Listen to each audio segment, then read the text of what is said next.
Today, we're going to dive into one of the most harrowing events in modern Indian history. We're talking about the hijacking of Indian Airlines Flight IC-814. This was an absolutely terrifying week-long crisis that held an entire nation breathless. So let's get right into how this whole ordeal unfolded.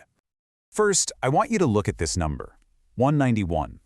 That's not just a statistic. It represents 191 real people, 176 passengers and 15 crew members. And their lives were hanging in the balance, starting on, of all days, Christmas Eve, back in 1999. So let's set the scene. It's December 24th, 1999. Flight IC-814 is making a pretty routine trip, from Kathmandu to Delhi. People are settling in, thinking about the holidays, completely unaware that their flight is about to become India's longest and most infamous hijacking. And the nightmare began with terrifying speed. We're talking just minutes after the plane was in the air. In a flash, the calm of a regular flight was just gone, shattered. It turned into a full-blown hostage crisis, and nobody saw it coming. And who was behind this? Well, the chaos was orchestrated by just 5 men. That's it. 5 armed hijackers who stormed the cockpit, seized control of the plane, and turned it into a prison in the sky for nearly 200 people. Now, this wasn't a situation where the plane just landed and a standoff began. No, not at all. The hijacked plane basically became a ghost aircraft, bouncing erratically across South Asia and the Middle East, while the hijackers desperately searched for a place, any place, to land. You can just trace the absolute desperation of their journey here. It all starts in Kathmandu. Then there's a super tense stop in Amritsar. After that, they try for Lahore, but they're denied permission to land.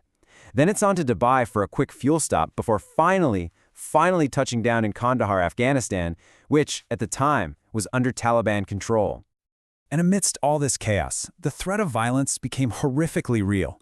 One passenger, Ruben Kedial, who was on his honeymoon, was tragically murdered by the hijackers. His death sent a chilling, unmistakable message to the world and to the negotiators. This was not a bluff, and the clock was ticking. And this brings us to the final, agonizing phase of the crisis. For 7 long days, that plane just sat there on the tarmac in Kandahar, a geopolitical minefield surrounded by Taliban fighters. The lives of every single person left on board were just hanging by a thread.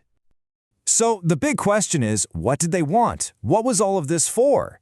With 190 lives on the line, the entire week-long crisis boiled down to a single high-stakes demand. What could possibly be worth all this terror? Well, their goal wasn't money. They demanded the release of 3 very specific militants from Indian prisons, Masood Azhar, Ahmed Omar Saeed Sheikh, and Mushtaq Ahmed Zargar. And this demand, well, it put the Indian government in a truly impossible position. The way this crisis was resolved, well, it came at a heavy, heavy price.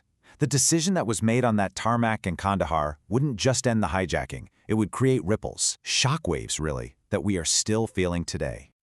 On New Year's Eve, can you imagine?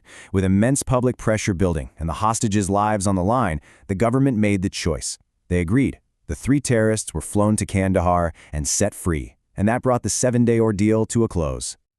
So here was the terrible trade-off. On one hand, the immediate gain was huge. 190 people were saved, their lives spared. But the long-term cost was just as massive. 3 dangerous militants were now free to walk the earth again. So, what was the ultimate consequence of this decision? Now we have to talk about the violent long-term aftermath of this exchange, a lesson that was learned at a truly devastating cost. You can draw a straight, chilling line from what happened next. One of the men they released, Masood Azhar, he didn't just fade away. Almost immediately, he went on to found Jaish-e-Mohammed, a notorious terrorist organization.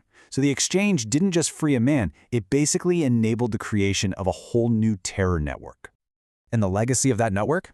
It's written in blood.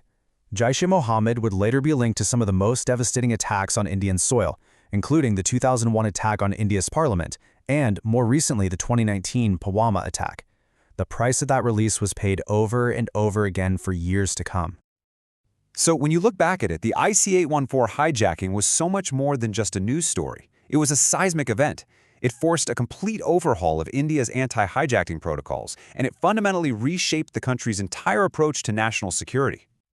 But, beyond all the politics and the policy, this was a deeply, deeply human event.